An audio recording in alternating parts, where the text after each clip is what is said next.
الحمد لله الحمد لله رب العالمين والعاقبة للمتقين والصلاة والسلام على سيد الأنبياء والمرسلين وعلى آله وصحبه أجمعين أما بعد فأعوذ بالله من الشيطان الرجيم بسم الله الرحمن الرحيم إن الله وملائكته يصلون على النبي يا أيها الذين آمنوا صلوا عليه وسلموا تسليما اللهم صل على سيدنا ومولانا محمد وبارك وسلم وصل عليه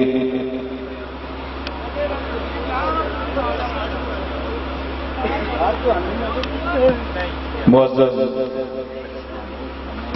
علماء کرام،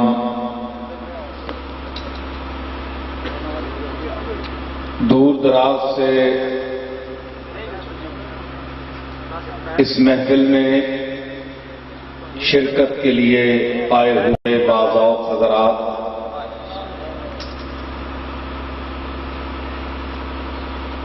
میرا خیال ہے کہ آج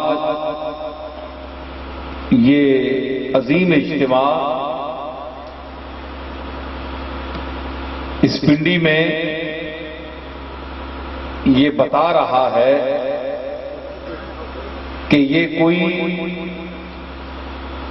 سیاسی جلسہ نہیں ہے، بلکہ یہ خالصتاً حضور علیہ الصلوۃ والسلام کے غلاموں کی محفل ہے۔ اس سلسلے میں رضا شاہ صاحب نے جو آپ کے سامنے یہ انتظامات کیے ہیں اور ان کے ساتھ جن لوگوں نے شریک ہو کر اس محفل کو سجانے میں مدد دی ہے، اللہ تعالیٰ ان کی ان تمام خدمات کو اپنی بارگاہ میں قبول فرمائے۔ حضرات، میں بہت کم سیاسی شخصیات کی دعوت پر کہیں جاتا ہوں، نہ ہونے کے برابر، لیکن جہاں اسلام، مذہب، دین، ملک اور نظریہ اسلام کے حوالے سے، آئین اسلام کے حوالے سے، دستور اسلام کے حوالے سے کوئی ایسا آدمی، کوئی ایسی جماعت، کوئی ایسا انسان نظر آئے، محسوس ہو کہ جس میں یہ درد ہے، تو میں کوشش کرتا ہوں کہ اس محفل میں شرکت کروں۔ حضرات، قومی اسمبلی کے ممبر ہونے کی حیثیت سے نہیں، یہ دنیا کی حیثیت ہے اور یہ حیثیت ہے، لیکن میں سمجھتا ہوں کہ میرے محترم محمد حنیف عباسی صاحب ویسے بھی ماشاءاللہ خود بھی نغز گو اور عمدہ خطیب بھی ہیں، اور ان کے دل میں ایک مسلمان کا دل بھی دھڑکتا ہے۔ میں دعا گو ہوں اس سلسلے میں کہ اللہ تعالیٰ قومی اسمبلی کے تمام اراکین کا دل بھی اسی شدت کے ساتھ اسلام کے لیے دھڑکے۔ تو عباسی صاحب کے محبت اور خلوص کو دیکھتے ہوئے حضور علیہ الصلوۃ والسلام سے چونکہ خصوصی ان کی نسبت ہے، اولیاء کاملین کے ساتھ، واصلین حق کے ساتھ ان کا جو خلوص ہے، محبت ہے، اللہ کے نیک اور مقبول بندوں کے ساتھ ان نسبتوں کو، ان تقاضوں کو دیکھ کر میں یہاں آیا ہوں۔ حضرات، میں کیا بیان کروں، یہ تو محفل جن کی ہے وہی اس میں رنگ بھرتے ہیں۔ ہم کیا رنگ بھریں گے یا کوئی کیا رنگ بھرے گا، اصل تو یہ میں آپ سے گزارش کرتا چلوں کہ دل کا جو درد ہے نا، درد دل، یہ ایک بہت بڑی دولت ہے، بہت بڑی دولت جو آج انسانوں میں ختم ہو چکا ہے۔ مادی دنیا سے تعلق نے اس درد کی شدت میں بہت کمی پیدا کر دی۔ دنیا کی چمک دمک میں انسان کھو گیا۔ یہ درد دل جو صحابہ کو نصیب تھا، یہ وہ درد دل ہے جو تابعین کو نصیب تھا، جو فقہا اور ائمہ اور محدثین کو نصیب تھا۔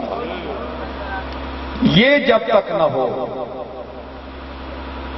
تو نہ تعلیم کام دیتی ہے، نہ کوئی بڑے سے بڑا عہدہ فائدہ مند ہو سکتا ہے۔ حضرات، ایک شاعر نے، میں فارسی عربی کا چھوٹا سا طالب علم بھی ہوں، تو میں اس حوالے سے صوفیاء کے کو کلام کو بھی حسب موقع، یعنی وہ آ جاتا ہے کہ شعر تو میں پیش کرنا چاہتا ہوں۔ اس میں انہوں نے ایک بات کی ہے، آسمان سجدہ کند پیش زمینے کے برو، آسمان اس زمین کے سامنے سجدہ کرتا ہے، آسمان اس زمین کے سامنے سجدہ کرتا ہے کہ جس زمین پر یک دو کس، یک دو زمان، یک دو کس، یک دو زمان بہر خدا بنشینند، اس زمین کے سامنے آسمان سجدہ کرتا ہے۔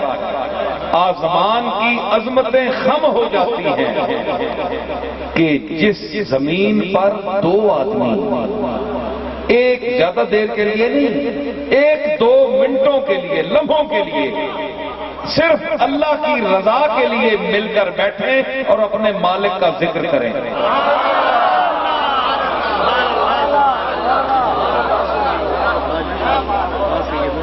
ابھی میری کہی ہوئی بارگاہ صمدیت میں حمد کے چند شعر آپ نے ملاحظہ کیے، کس سے مانگیں کہاں جائیں کس سے کہیں، اور دنیا میں حاجت روا کون ہے، سب کا داتا ہے تو، سب کو دیتا ہے تو، تیرے بندوں کا تیرے سوا کون ہے۔ اس کے بعد نعت بھی حضور کی بارگاہ میں دل مدینے کی تجلی سے لگائے ہوئے ہیں۔ یہ ساری چیزیں جو ہیں اس حمد میں نے عقیدہ پیش کیا کہ مسلمان کا کیا عقیدہ ہونا چاہیے، بلا تفریق مسالک، مسلکوں کے اختلاف سے ہٹ کر دیکھیں اللہ تعالیٰ نے بھی وحدت پیدا کرنے کے لیے کلام مجید میں بعض ایسی آیات فرمائی کہ اگر من کل الوجوہ، ہر اعتبار سے کوئی مسلک کا آدمی دوسرے مسلک سے مطابقت نہیں کھاتا یا متفق نہیں ہوتا تو کم از کم ایک دو باتوں میں تو متفق ہو جائے.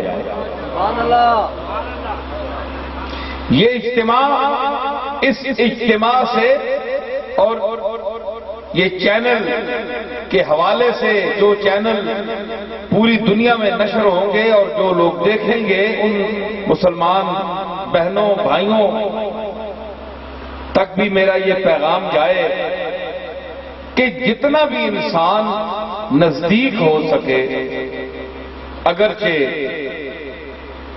پھر وہ ایک بات آ جاتی ہے ادب کی زبان کی، اگرچہ آدم کے لفظ میں 3 حرف ہیں، الف دال میم، آدم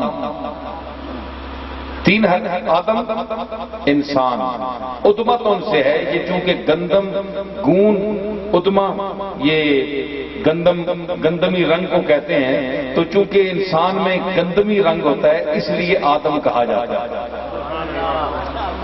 آدم الف دال میم. لوگ کہتے ہیں، تم کہتے ہو اکٹھے ہو، یہ لفظ خود تقاضا کرتا ہے، اس کا ایک ایک حرف بکھرا ہوا ہے، الف الگ ہے، دال الگ ہے، میم الگ ہے، یہ کس طرح اکٹھا ہو سکتا ہے؟ آدم کا لفظ خود تقاضا کرتا ہے افتراق کا، کہ ہر آدمی جس طرح اس کے حروف بکھرے ہوئے ہیں اسی طرح سارے یہ تمام بکھرے ہی رہیں گے، متحد نہیں ہو سکتے. اس نے کہا تادم میت تک، قبرستان میں سب اکٹھے ہیں، میت کے لفظ میں میم یہ تے یہ سب جمع ہیں، لفظ ملے ہوئے، جس طرح یہاں ملے ہوئے ہیں انسان شاید قبرستان میں مل جائیں، زندگی میں آدم کے حرفوں کی طرح ہمیشہ بکھرے رہیں گے.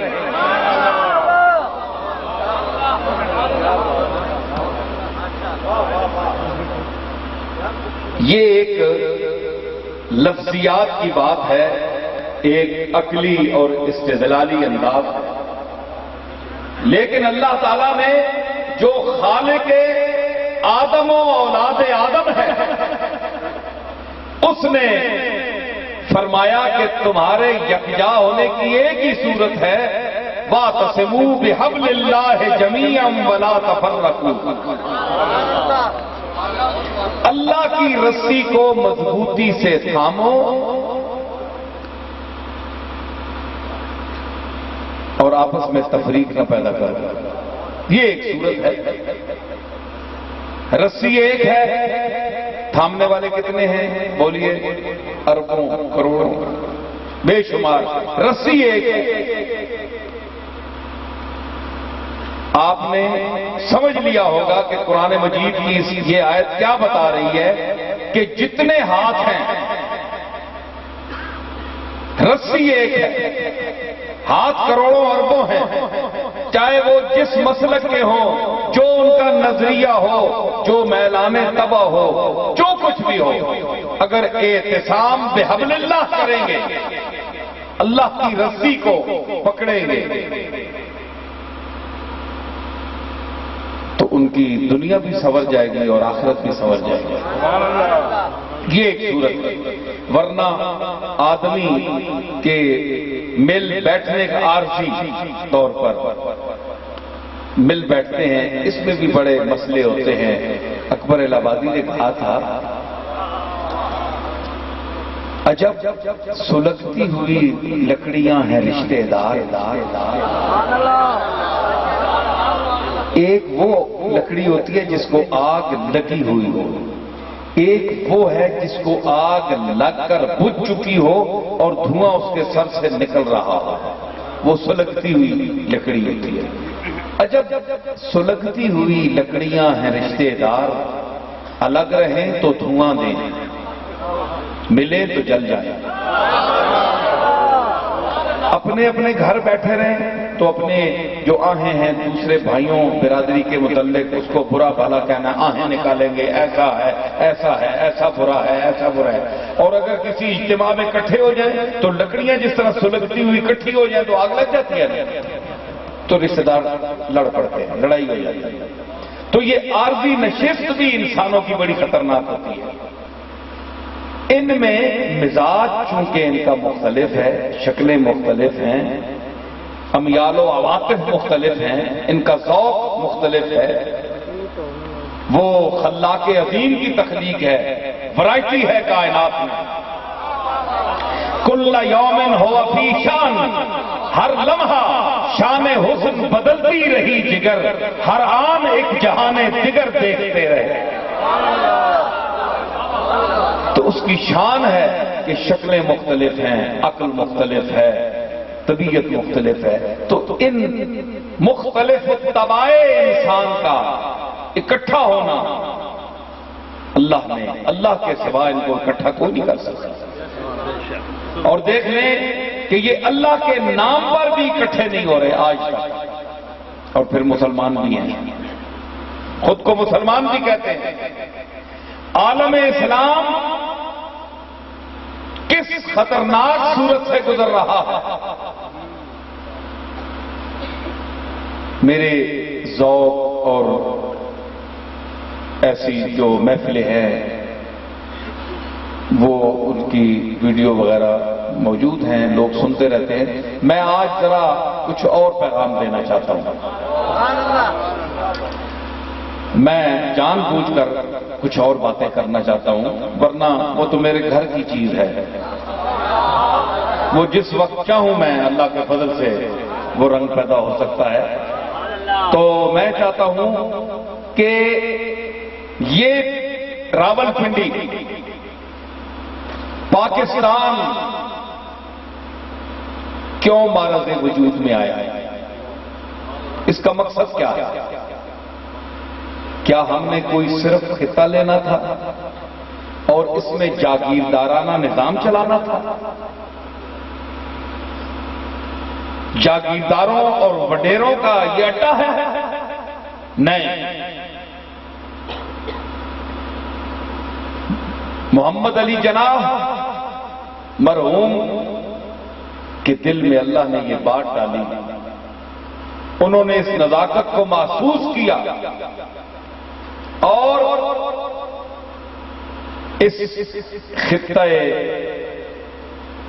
خاص کا مطالبہ کیا جو مسلمانوں کے وجود پر مشتمل ہو، جس میں ایک خاص نظام چلے۔ سنیے، نعتیں آپ نے سنی، لیکن میں یہ جو پیغام آپ کو دے رہا ہوں یہ نعتوں سے اس کا مقام اوپر ہے، کیونکہ یہ رسولوں کی بعثت کا مقصد میں بیان کر رہا ہوں کہ انبیاء کیوں بھیجے گئے اور ہمارے آقا کیوں بھیجے گئے، اور اس ملک کے اسلامی انداز میں معرض وجود ہونے کا مقصد کیا تھا کہ ہم یہاں کیا لائیں گے۔ قائد اعظم دنیا سے تشریف لے گئے، چلے گئے، آج تک اس ملک میں نظام مصطفیٰ نافذ نہیں ہو سکا۔ ہر قیامت عمارت نوسا، رفت و منزل بدی کرے پرداز، پے مشورت مجلس آراستن، مجلس کے مشورے کے لیے مجلسیں آراستہ کی گئی، ہر روز کی جاتی ہیں اسمبلیاں۔ پے مشورت مجلس آراستن، نشستن تو گفتن تو برخاستن، بیٹھے دو چار باتیں کہیں اور اٹھ کر چلے۔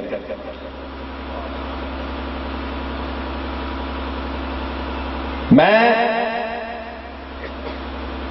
اپنے سامعین کو یہ خاص طور پر گزارش کروں گا کہ آئندہ انتخابات میں آپ ان پارٹیوں کو ووٹ دیں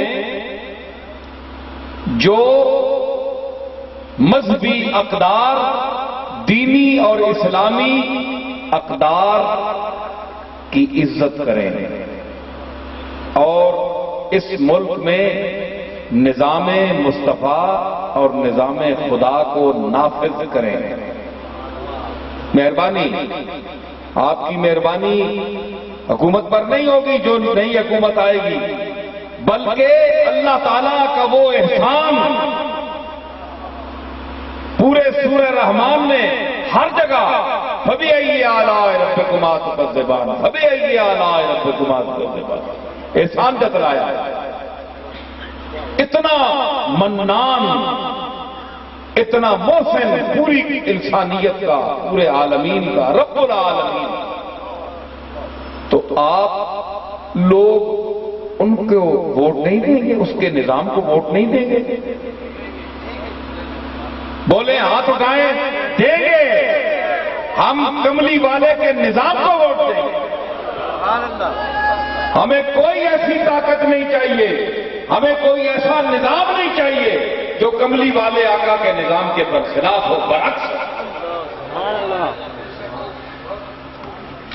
ہم موجودہ حکومت کے ساتھ بھی اس وقت چلیں گے، یاد رکھیے میں سیاسی آدمی نہیں ہوں، لیکن سیاسی لوگ میرے ہاتھ میں ہیں،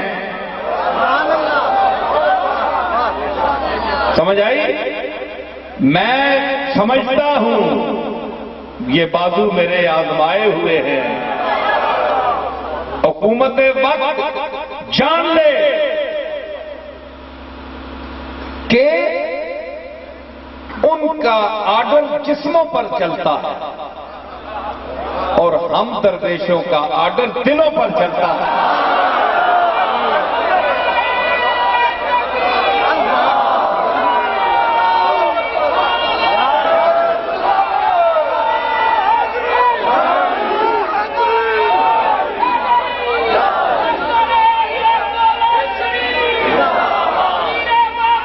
سمجھ آئی؟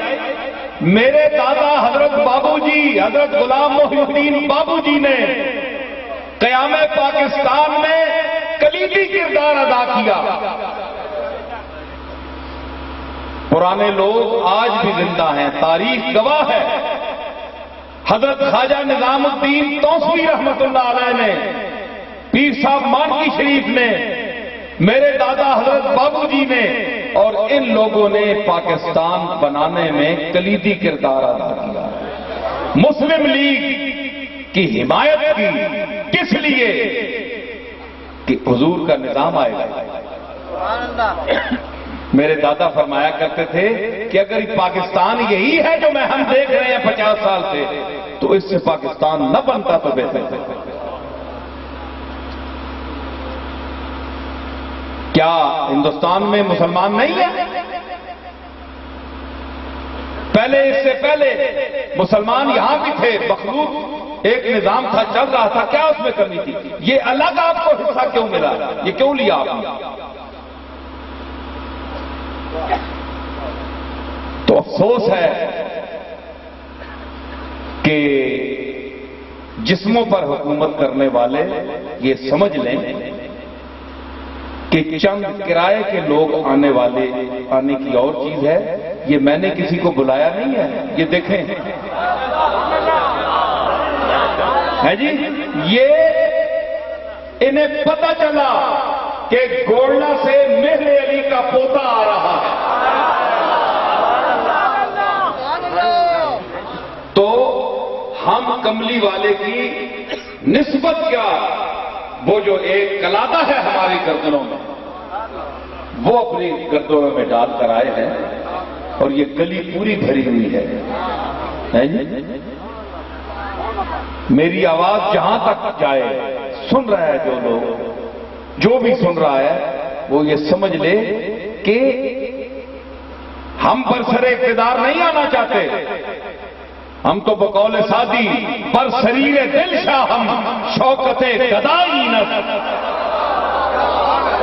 ہم اپنے دل کے تخت پر بادشاہ ہیں، اور ایک گدا کی یہی شان ہوتی ہے۔ سادی نے کہا کہ برسریر دل شاہ ہم،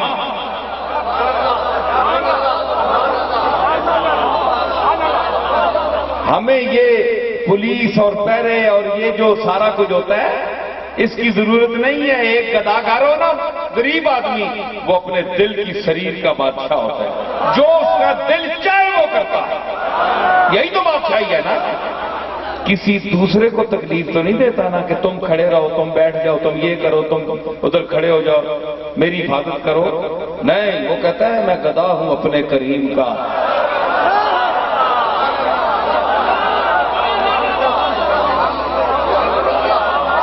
تو بر شریر دل شاہم شوکت گدائی نصر، گرد کوئے معشوقم رتبہ رسائی نصر۔ میں مختصر چند چیزہ میں باتیں کروں گا، میسج پہنچاؤں گا، کوشش کروں گا۔ یہ کہتے ہیں کچھ لوگ ایسے ہیں، وہ کہتے ہیں یہ صوفی کیا ہے، یہ پیر کیا ہے، یہ دنیا کیا ہے۔ علماء کو تو ہم نے دیکھ لیا، علماء خیر بھی ہیں۔ علماء خیر کون ہیں؟ والراسخون فی العلم، جو علم میں رسوخ رکھتے ہیں۔ انما یخشی اللہ من عبادہ العلماء، قرآن نے جس کی وضاحت کی کہ اللہ سے ڈرتے ہیں علم والے، یہ اللہ نے پہچان رکھی اس آیت میں کہ جو ڈرتا ہے وہ علم والا ہے۔ کسی خاص وضع قطع کا نام نہیں ہے، پگڑی باندھنے کا نام نہیں ہے، بڑی داڑھی رکھنے کا نام نہیں ہے۔ انما یخشی اللہ من عبادہ العلماء، جو علم والے ہیں وہ مجھ سے ڈرتے ہیں۔ پتہ کیا چلا اس نص قطعی سے کہ جو ڈرتا ہے وہ علم والا ہے، جو ڈرتا ہے وہ علم والا ہے، اور جو نہیں ڈرتا، جو فتویٰ فروشی کرتا ہے، دین کو بیچتا ہے، حکومت وقت کا رخ دیکھ کر فتووں کی دھاریں بدل دیتا ہے، قرآن کوئی اور کہہ رہا ہے، فقہ اور کہہ رہی ہے، کملی والا کچھ اور فرما رہا ہے، لیکن مفتی فتویٰ بدل دیتا ہے۔ فرمایا یہ علماء نہیں ہیں، یہ علماء خیر نہیں، یہ راسخون فی العلم نہیں، یہ علماء سو ہیں، یہ ننگے ملت، ننگے دین، ننگے وطن۔ اللہ تعالیٰ ان نام نہاد علماء سے بچائے جو فتویٰ بیچتے ہیں، جو دین بیچتے ہیں چند سکوں کے لیے، حکومت کی ہاں میں ہاں ملاتے ہیں، ماد اس لیے کہ ہمیں کوئی اچھی سیٹ مل جائے۔ حکومت تو آنے جانے والی چیز ہے، آج ہے کل نہیں، تم نے تو مستقل قبر میں جانا ہے۔ کب تک دنیا کی چمک دمک ہے آنی فانی، جیسے کہ ہے موجوں کی روانی فانی، باقی سے نہیں مقابلہ فانی کا، ارے فانی فان باقی، باقی ہے اور فانی فانی۔ کب تک ہم بھی حکومت کے ساتھ ہاں میں ہاں ملا سکتے ہیں، اور میں جرأت رکھتا ہوں، میں ڈرنے والا پیر نہیں ہوں، نہ بکنے والا پیر ہوں۔ حکومت کے ساتھ اتحاد صرف اس صورت میں کر سکتا ہوں، میں اعلان کروں گا، میرے ساتھ چند درویش بھی رسول اللہ کے غلام بھی کریں گے، اور ہر وہ پارٹی جس کے دل میں درد مصطفیٰ ہے، اللہ کے قانون کا احترام ہے، وہ میرا ساتھ دے دے۔ ہم اتحاد کر سکتے ہیں اس صورت میں کہ ہمیں پتہ چل جائے، کہ ہمیں بتا دیا جائے کہ پرابلم آخر کیا ہے۔ کچھ تو فرمائیں، اتنی وضاحتیں ٹی وی پر آ کر فرماتے ہیں، یہ اسی چیز کی وجہ یہ ہے، اس کے یوں کرنے کی وجہ یہ ہے، اصل میں بات یہ تھی، اس کی اصل وجہ یہ ہے۔ تو آج تک 60 سال اس ملک میں نظام مصطفیٰ نافذ نہ ہونے کی وجہ بھی بتا دیں، جس طرح اور وجوہات بتاتے ہیں، قوم کو مطمئن کریں، یا اس قوت کا نام بتائیں جو آپ کو نافذ نہیں کرنے دیتی۔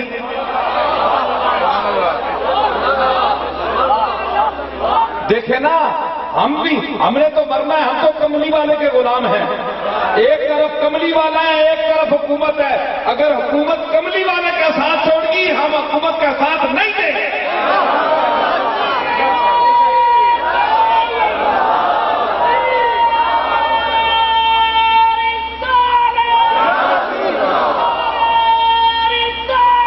حضرات، جتنی پارٹیاں ہیں، اسلامی جماعت، دیوبندی علماء،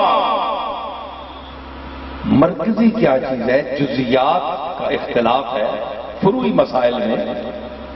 جو بیسک، جو بڑی بات ہے، بڑی چیز، اصولی اختلاف کوئی نہیں ہے. اللہ کے نظام کے نفاذ میں کسی کو اختلاف ہے. جو سزائیں نصوص قطعیہ سے ثابت ہیں، جو نظام قرآن و سنت سے ثابت ہے اور متفق علیہ ہے، اس نظام کا کوئی مخالف نہیں ہے. تو پھر وجہ کیا ہے؟ میں اپیل کروں گا تمام مکاتب فکر سے کہ خدا کے لیے اکٹھے ہو جائے. اللہ نے کیا فرمایا تھا؟ قل یا اہل الکتاب تعالوا الی کلمۃ سواء بیننا وبینکم. اے میرے حبیب، آپ ان نصرانیوں سے فرما دیں، اہل کتاب سے، یہود و نصارہ سے، کہ اگر اور اختلاف بہت ہے تو ایک جو قدر مشترک ہے اس پہ تو کم از کم اکٹھے ہو جاؤ. سواء بیننا وبینکم، کس بات میں؟ اللہ نعبد الا اللہ، کہ ہم اللہ کے سوا کسی کی عبادت نہیں کریں گے. اس بات پر تو کم از کم متفق ہو جاؤ.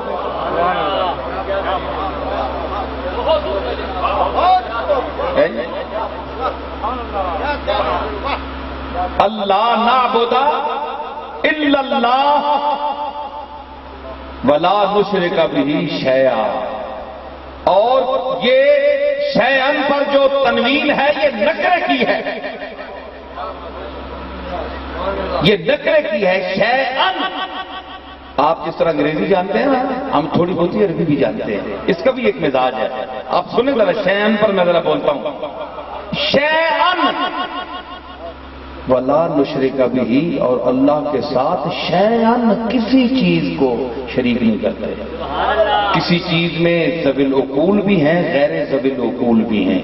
جو عقل رکھتے ہیں، جو انسان ہیں، اعلیٰ سے اعلیٰ انسان، گھٹیا سے گھٹیا انسان، اور جو کائنات میں چیز نظر آتی ہے وہ، اور جو نظر نہیں آتی وہ سب شامل ہے. شیئن کے اس احاطے میں سب ہیں. اللہ کے سوا کسی چیز کی ہم عبادت نہیں کرتے.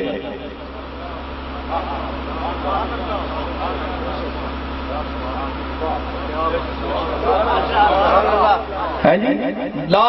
اور دیکھیے، یہی خلافت الہیہ کا یہی آج بھی حکومتیں ہیں. نظام مصطفیٰ کی بات کرتے ہیں لیکن قدم نہیں اٹھاتے. اور یہی شیئن، اس آیہ استخلاف میں اللہ نے فرمایا یعبدوننی ولا یشرکون بی شیئا، کہ وہ میری عبادت کریں گے اور میرے ساتھ کسی چیز کو شریک نہیں کریں گے. شیئن یہ نکرہ ہے.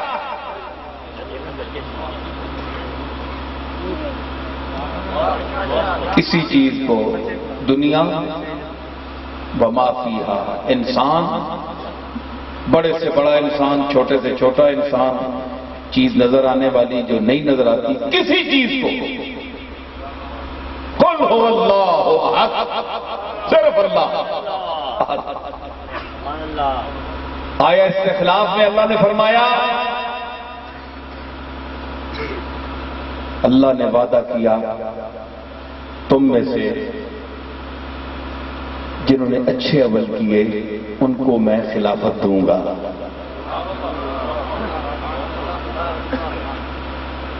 ٹھیک ہے؟ خلافت دوں گا، شرط یہ ہے کہ اچھے عمل کرو.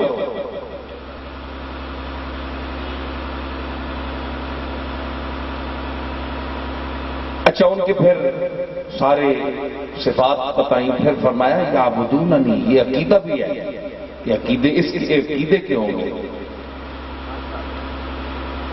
میں سامعین میرے بڑے غور سے سن رہے ہیں، میں ذرا جس طرح میں بات کرنا چاہتا ہوں نا، تو میں آہستہ آہستہ آپ کے ذہن میں اتارنا چاہتا ہوں. میں کوئی زیادہ ذرا خطیبانہ انداز میں نہیں بول رہا، میں ذرا اور لہجے میں بول رہا ہوں.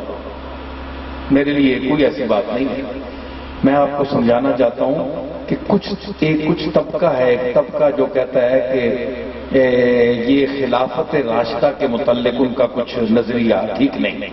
وہ کہتے ہیں یہ نظام، یہ جو آیا اس میں کچھ ٹھیک نہیں ہے، اس میں یہ غلطی ہے، وہ غلطی ہے. ان کا اطلاق اس پر کس طرح ہوا؟ تو گزارش یہ ہے کہ زمانہ نزول آیت میں جو لوگ موجود ہوں اور مخاطبین اول موجود ہوں، اگر وہ اس کے مخاطب نہ ہوں تو بعد والے زمانے کے لوگ کس طرح مخاطب ہو سکتے ہیں؟ غور کیجئے کہ جب آیت اتر رہی ہے اس وقت پہلے مخاطب جو ہیں صحابہ کرام، وہ اگر نہیں ہے مراد تو ہم اصل وہاں حکم ہے اقیموا الصلاۃ، نماز قائم کرو. کیا اللہ نے 1400 سال بعد والوں کو فرمایا تم نماز قائم کرو؟ رسول اللہ کے دور کے صحابہ خارج ہیں اس حکم میں شامل ہیں. پہلے انہوں نے پڑھی ہے تو ان کو دیکھ کر امت پڑھ رہی ہے. وعد اللہ الذین آمنوا منکم وعملوا الصالحات لیستخلفنہم فی الارض. اللہ نے وعدہ کر دیا تم میں سے جن لوگوں نے اچھے عمل کیے کہ ان کو البتہ یقیناً ضروری زمین میں حکومت عطا کرے گا. تو آگے اسی آیت میں جا کر فرماتے ہیں نظر جستا جستا کر یعبدوننی، وہ میری عبادت کریں گے. عبادت تو سب کرتے ہیں لیکن فرمایا لا یشرکون بی شیئا، کسی چیز کو نفی کے بعد نکرا، یہ بالکل جس طرح کوئی چیز نہیں چھوڑتا کہ بالکل ہر چیز کی نفی ہو جائے، چھوٹی بڑی چیز. تو اس نص سے کیا ثابت ہوا کہ خلافت راشدہ کا نظام مصطفیٰ کے عین مطابق تھا، اور خلفائے راشدین رضوان اللہ تعالی علیہم اجمعین کے دل شرک خفی اور شرک جلی سے پاک تھے، مبرہ تھے، منزہ تھے. سمجھ آئی؟ یہ چیز آپ ذہن میں رکھیں کہ اس ملک کا صرف مقدر جو ہے وہ اسلام ہے، نظام مصطفیٰ ہے. حکومتیں آتی ہیں جاتی ہیں، ان کی کوئی آج کوئی ہے کوئی نہیں ہے. تو خدا کے لیے ان صوفیاء کو آپ نے کیوں پکڑا ہوا ہے؟ غور کریں. ان کے ساتھ تعلق آپ نے کیوں قائم کیا ہے؟ کیا آپ کو قرآن اور سنت کافی نہیں ہے؟ 2 پیر آپ کے پاس موجود ہیں، بڑا پیر قرآن مجید اور چھوٹا پیر حضور کی حدیث. 2 پیر موجود ہیں، ان پیروں کو کیا پکڑا ہوا ہے؟ یہ سوال ہے نئی نسل کا. یہ مشائخ، یہ صوفیزم کیا ہے؟ یہ کیا دکانداری ہے؟ یہ لوٹنا ہے لوگوں کو؟ نہیں، یہ درد دل کی دنیا ہے. میں آپ کو مثال دیتا ہوں. کہتے ہیں کہ ہمارے صوفیاء نے کبھی کسی کا دل نہیں دکھایا. برے سے برا انسان بھی آیا اس کو قریب لگایا، بٹھایا، اس کی عزت کی. اگر غیر مذہب بھی آیا تو اس کی عزت کی. علماء نے دور کر دیا. کسی نے کہا اس کی داڑھی نہیں ہے، کسی نے کہا اس کا لباس ٹھیک نہیں ہے، کسی نے کہا اس کا یہ ٹھیک نہیں ہے. ہمارے صوفیاء نے کہا جیسا بھی ہے اللہ کی مخلوق ہے، یہ جانے اور وہ جانے، ہم کوئی ٹھیکیدار ہیں اس سے؟ ہمارے پاس تو اللہ کی مخلوق کیا ایک فرد آیا ہے، ہم جو کر سکتے ہیں اس کے ساتھ اچھا برتاؤ کریں گے. یہ صوفیاء کا دستور رہا. اور دیکھیں ان کے اس محبت نے، جیسا کہ ابھی عباسی صاحب نے فرمایا تھا کہ دین تلوار سے نہیں پھیلا، دین اخلاق سے پھیلا، حضور کے اخلاق طیبہ سے پھیلا. تو صوفیاء کرام یہ مظہر ہے حضور کی تعلیمات کے، آپ کے اخلاق کے پیامبر ہیں، سفیر ہیں. ان کی زندگیاں دیکھیں. میں 2 نمبر پیروں کی بات نہیں کر رہا، میں جعلی پیروں کی بات نہیں کر رہا. یہ دم طویل کرنے والے اور پیسے اجرت لینے والے اور یہ تقدیریں بدلنے کا دعویٰ کرنے والے، ہم ان پیروں سے تعلق نہیں رکھتے جو کہتے ہیں جناب تمہارا مقدر بدل دیں گے، تم آؤ، یہ جو اشتہاروں میں لکھے ہوتے ہیں نام، اپنی بگڑی بنا لو. بگڑی بنانے والا وہ ہے جی؟ تمہارے ہاتھ میں کیا ہے؟ تمہارے ہاتھ میں تو صرف لکیریں ہیں، یہ بھی تمہارے ہاتھ میں ہیں، تمہارے اختیار میں نہیں ہے، اس طرح ہاتھ میں نہیں ہے. اگر ہاتھ میں ہوتی تو یہ لکیریں بھی تم مٹا دیتے، یہ بھی نہیں تم مٹا سکتے. لکیروں کا لکھا ہوا کیسے مٹا سکتے ہو؟ یہ لکیریں بھی نہیں مٹا سکتے تم.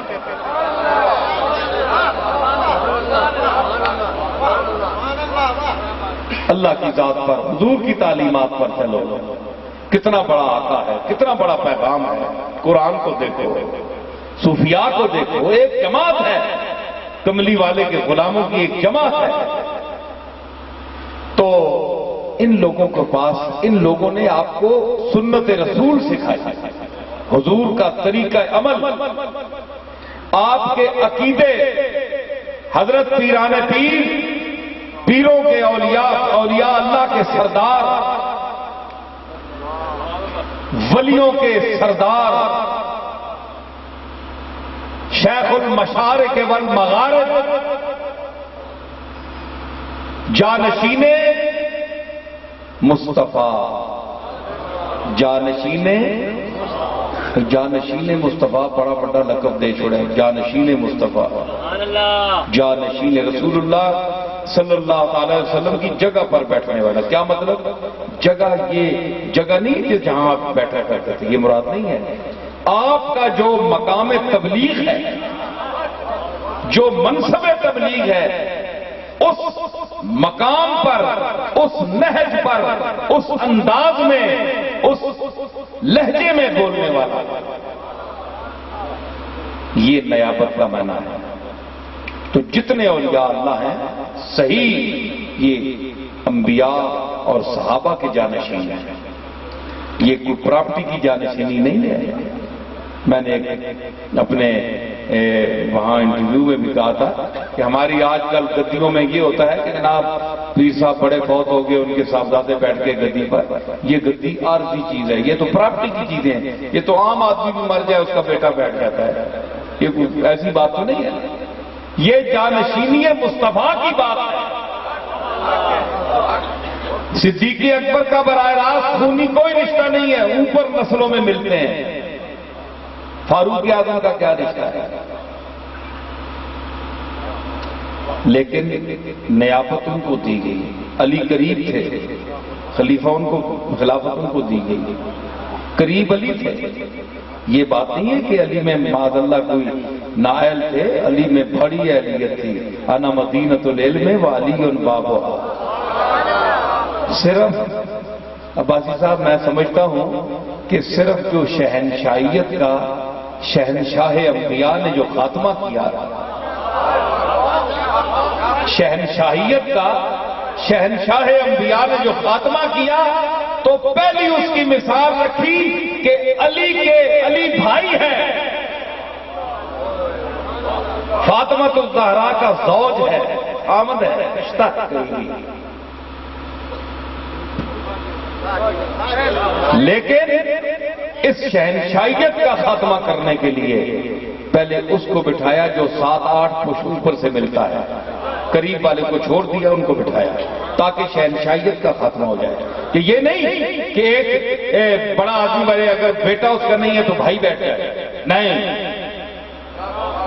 اگر یہ منشور ہوتا، یہ انداز ہوتا تو صدیق اکبر کے بجائے حضرت علی کو بٹھایا جاتا.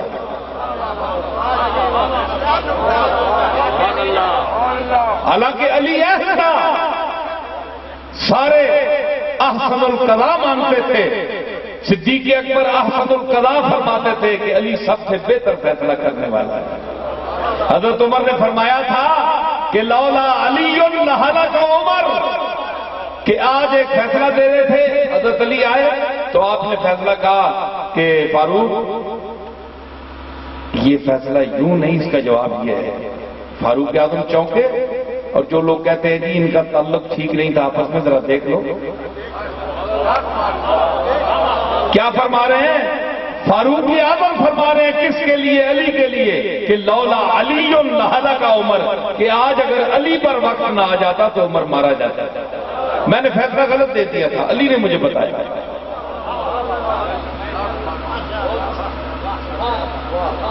تو شہنشاہیت کا خاتمہ کیا کہ یہ نہیں کہ بیٹا نہیں ہے تو بھائی بیٹھ جائے.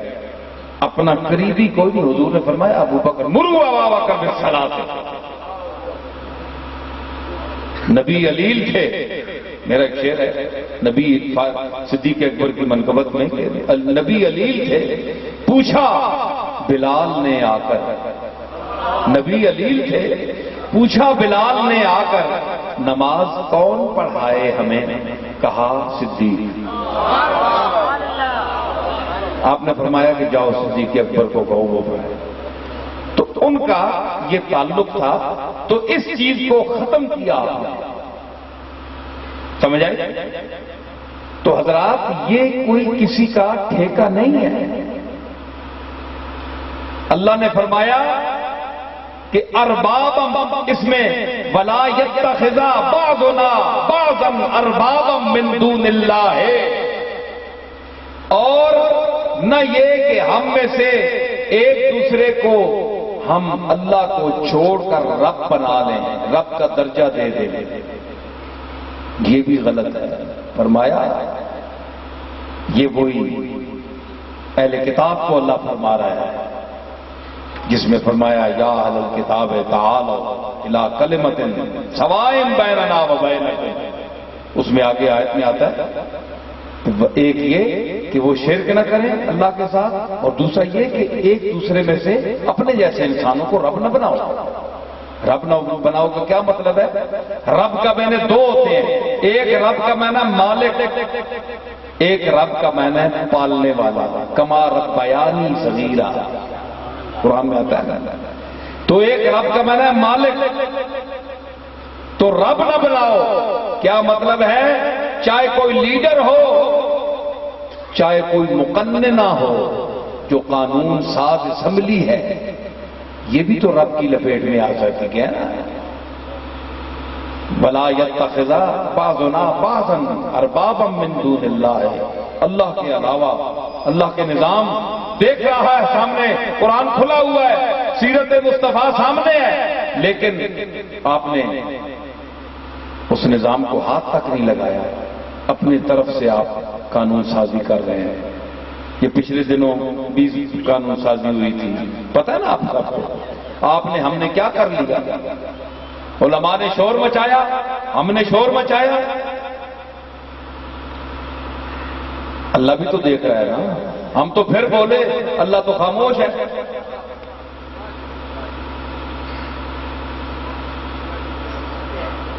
بولو سہنگے ہو.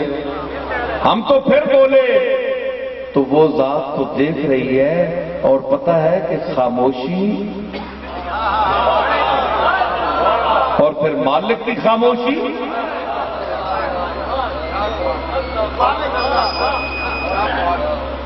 ڈرو، اس خاموشی سے ڈرو.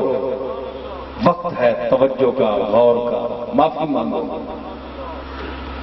سب کچھ دھرے کا دھرا رہ جائے گا. تو نظام بھی دیکھ رہا ہے، قرآن بھی دیکھ رہا ہے، لیکن اپنی مرضی سے قانون بنایا جا رہا ہے. تو مجھے افسوس ہے کہ اے مسلمان بھائیوں، مہربانوں، آپ جتنے حضرات یہاں آئے ہیں، میری آواز سن رہے ہیں، آپ اس حکومت کا ساتھ دیں گے۔ یہی حکومت،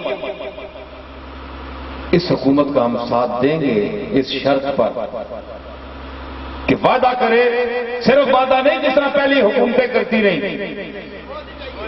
ہمیں وہ اب وعدہ نہیں چاہیے، ہمیں پریکٹیکل پہلے اس کو نافذ کرو اپنے موجودہ دور اقتدار میں، اگلے سال پھر 5 سال ہم دے دیں گے،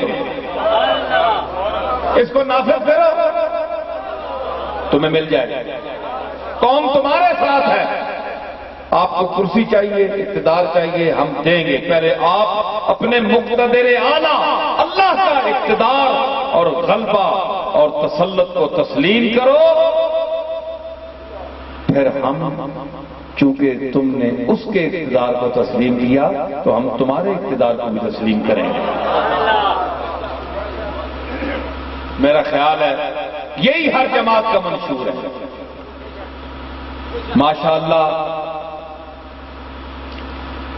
اچھے برے لوگ سب ہوتے ہیں، ہر ماحول میں ہوتے ہیں، سمجھ کم بھی ہوتی ہے، زیادہ زیادہ بھی ہوتی ہے، تو میں نہیں سمجھتا کہ ہماری حکومت جو ہے وہ اتنی بے خبر ہے یا اس میں سمجھدار ذہن موجود نہیں، بڑے بڑے نابغہ روزگار ذہن موجود ہیں، اچھے ذہن موجود ہیں، بڑے جینیس لوگ موجود ہیں، تو ان کے لیے یہ لمحہ فکریہ ہے کہ اب یہ حکومت بھی دہانے پر پہنچی ہوئی ہے، وقت بھی ایسا ہے، قوم بھی تھک چکی ہے، اب اس کے لیے وہ اس کو غذا کھلا دیں جو 60-70 سال سے ہم جس غذا کا انتظار کر رہے ہیں، اور وہ نظام مصطفیٰ ہے جی، ہمارے آقا کا نظام ہے، اور وہ تعزیرات اور حدود کا نفاذ ہے۔ یہ ساری دہشت گردی یہ سب ختم ہو جائے گی۔ میں نے کہا نا کوئی روکنے والا نہ ہو تو پھر ہر آدمی سر اٹھاتا ہے، بدماشی کرتا ہے، تو جب روکنے والا ہو تو پھر سمجھ کر کام کیا جاتا ہے۔ ہمارے صوفیاء نے کیا کیا؟ اخلاق سے لوگوں کو قریب کیا، بروں کو بھی قریب کیا۔ وہ میں مثال دیتا ہوں، کہتے ہیں جناب ان کے پاس بیٹھنے کا کیا فائدہ؟ میں نے کہا جی فائدہ یہ ہے، ان میں خاص بات کیا ہے؟ میں نے کہا خاص بات یہ ہے جناب کہ سانپ کو کبھی آپ نے دیکھا کہ جب اس کے سامنے بین بجائی جائے تو وہ ناچتا ہے؟ ذرا توجہ سے بات ہے، ناچتا ہے، ناچتا ہے، اور اگر 2 گھنٹے آپ بین بجاتے رہے تو وہ ناچتا رہے گا، اتنی دیر وہ ڈنگ مارنے سے بچ جائے گا، اتنی دیر وہ ڈنگ نہیں مار سکے گا کیونکہ وہ اس پہ ناچ رہا۔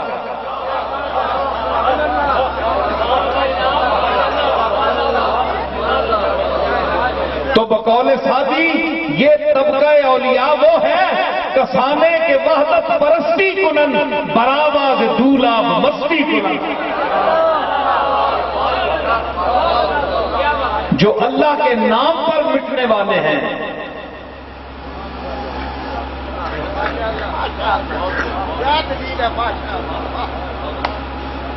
اللہ کے نام پر مٹنے والے ہیں، ایک ایک لمحہ اس کو یاد کرنے والے ہیں۔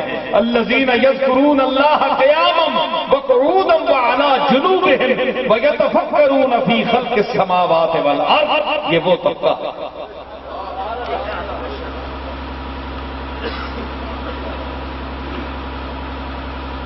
سمجھ آئی؟ تو یہ جب روتے ہیں ہر وقت انابت اللہ، رجوع اللہ، توجہ اللہ، اپنے مالک کے ساتھ لو لگائے ہوئے ہیں، رو رہے ہیں، فریاد میں ہیں، آنسو بہا رہے ہیں۔ تو میں نے صاحب کا کہا نا وہ جتنی دیر مستی کرتا ہے، تو جتنی دیر یہ ادھر مست رہتے ہیں یہ کسی کو تکلیف دینے سے تو بچ جاتے ہیں۔ پھر یہ اچھے رہے یا علماء اچھے رہے، نہ وہ ناچے نہ ان میں ذوق پیدا ہو۔ ناچنے کا مراد یہ نہیں کہ اٹھ کے ناچنا، مستی، ایک ذوق، یہ جو ابھی کچھ دیر پہلے سٹیج پر آپ نے دیکھا تھا نا، حضور کے عشق نے جلوہ گری فرمائی تھی، وہ بات، وہ جھومنا، وہ لذت، یہ جب تک نہیں ہے تو ان میں یہ چیز ہے تو ان کے پاس جو آئے گا یہ ان کے لیے بے ضرر ہے کہ یہ تو اپنی مستی میں مست ہے، ان سے کوئی شخص ضرر کی، تکلیف کی امید نہ رکھے کہ یہ صوفی ہمیں کوئی نقصان دے گا، بلکہ ان کو کوئی تکلیف بھی دے جائے تو یہ معاف کر دیتے ہیں۔ تو کیا پتہ چلا کہ دہشت گرد صوفیوں کی درگاہوں سے پیدا نہیں ہوتے، اولیاء اللہ یا اولیاء اللہ سے تعلق رکھنے والے دہشت گرد پیدا نہیں کرتے، دہشت گرد وہ پیدا کرتے ہیں جن کے دل میں دہشت ہو، جن کے دل میں خود دہشت ہو، نفرت ہو، سختی ہو اور قساوت قلبی ہو، دل کالا ہو۔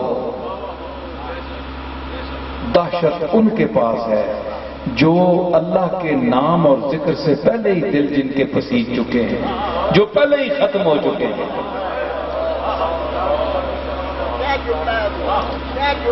مجھے خاک میں ملا کر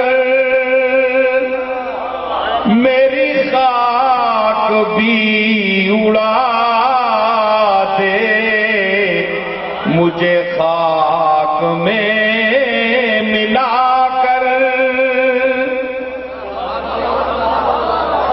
یہ وہ طبقہ ہے جو مٹ جانے کے بعد کہتا ہے مجھے خاک میں ملا کر میری خاک بھی اڑا دے، تیرے نام پر مٹاؤں، تیرے نام پر مٹاؤں، مجھے کیا غرض نشان سے تیرے نام پر مٹاؤں۔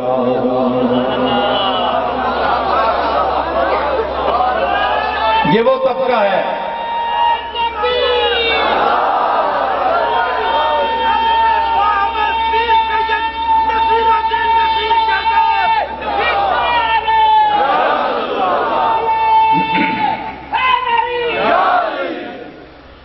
تیرے نام پر مٹاؤں، مجھے کیا غرض نشان سے تیرے نام پر مٹاؤں۔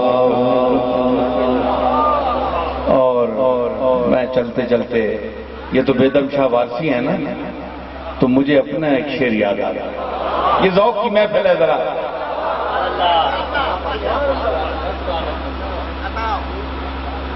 نہ اٹھے حجاب سارے میرے ان کے درمیان سے، نہ اٹھے حجاب سارے میرے ان کے درمیان سے، کبھی کچھ کہا نظر سے، کبھی کچھ کہا نظر سے، کبھی کچھ کہا زبان سے، کبھی کچھ کہا نظر سے۔ تو یہ نظر اور زبان حجاب ہے۔ دیکھیں یہ سب آپ سن رہے ہیں، میں بول رہا ہوں، میری زبان بول رہی ہے، زبان میری ہے، میں زبان تو نہیں ہوں بھائی، زبان میری ہے نا، میں زبان تو نہیں ہوں، میں تو کچھ اور ہوں۔ آنکھ میری ہے، میں آنکھ تو نہیں ہوں، آنکھ میرے وجود کا حصہ ہے، ایک جز ہے، میں تو آنکھ نہیں ہوں۔ تو جو میں نہیں ہوں، نہ زبان ہوں زبان میری ہے، میں نہیں ہوں زبان، آنکھ میری ہے، میں آنکھ نہیں ہوں، تو جو مجھ سے آنکھ سے بات کر رہا ہے، دیکھ رہا ہے، تو پھر جس طرح وہ ہے، جو کچھ وہ ہے، اس طرح تو بات نہیں کر رہا نا، یہ تو اس کی آنکھ اور زبان غیر ہے، حقیقت وہ چیز تو نہیں ہے، انسان تو نہیں ہے وہ۔ دیکھیں نا، جب انسان مر جاتا ہے تو یہی آنکھ سے وحشت آتی ہے، زبان سے نکلی ہوئی ہو تو وحشت آتی ہے، بعض ایسے میت ہیں جن کی زبان میں نکل آتی ہیں تو وحشت آتی ہے، دہشت آتی ہے، یہی زبان ہے کہ حسن مجتبیٰ کے منہ میں جائے، یہ وہ زبان ہے، ذرا زندہ رہے آپ، حسن مجتبیٰ کے منہ میں جائے تو علم رسول منتقل کرتی ہے۔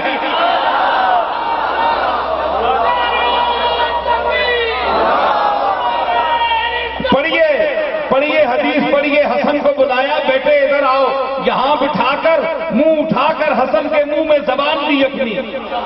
یاد رکھیے کہ زبان محل نطق انسانی ہے، زبان محل نطق انسانی ہے، تو حسن کے منہ میں اللہ کے رسول نے اپنا محل نطق داخل کر کے فرمایا کہ جو میں بولتا ہوں میرا بیٹا حسن وہی بولے گا، اور حسن کا باپ انا مدینۃ العلم وعلی بابھا ہے، تو یہ وہ گھرانہ ہے۔ تو زبان، آنکھ، جو آپ دیکھ رہے ہیں، ایک اندر آپ کی چیز ہے، فون بند کر دیجیے، عجیب رنگ ہے اور یہ اس میں بھنگ ہے۔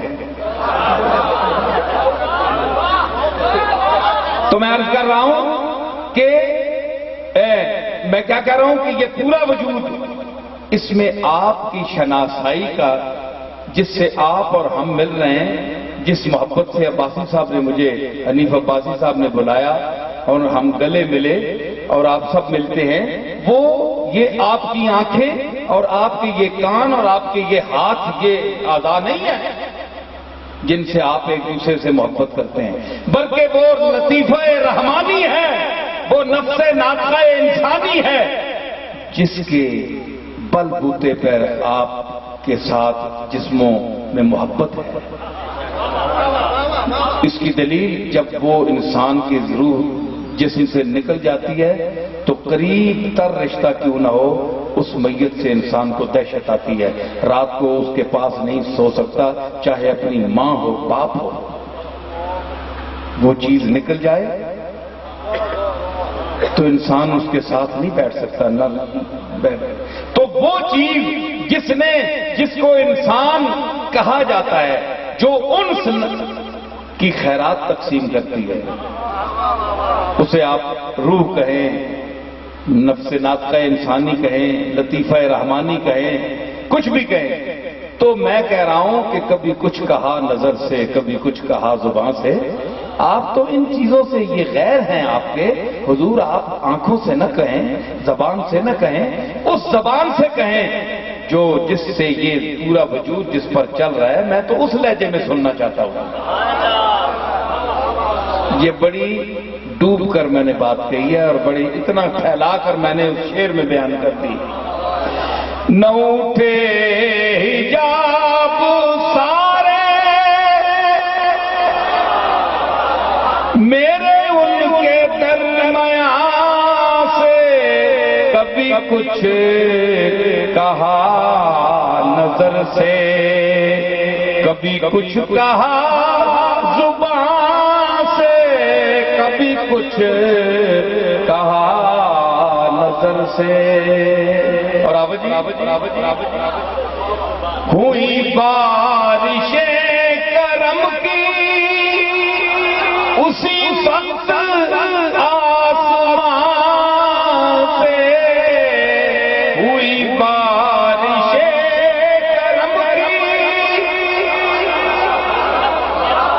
اسی وقت آسمان سے، جو لپٹ کے رو دیے ہم جو لپٹ کے رو دیے ہم تیرے سنگ آسمان سے، جو لپٹ کے رو دیے ہم تیرے سنگ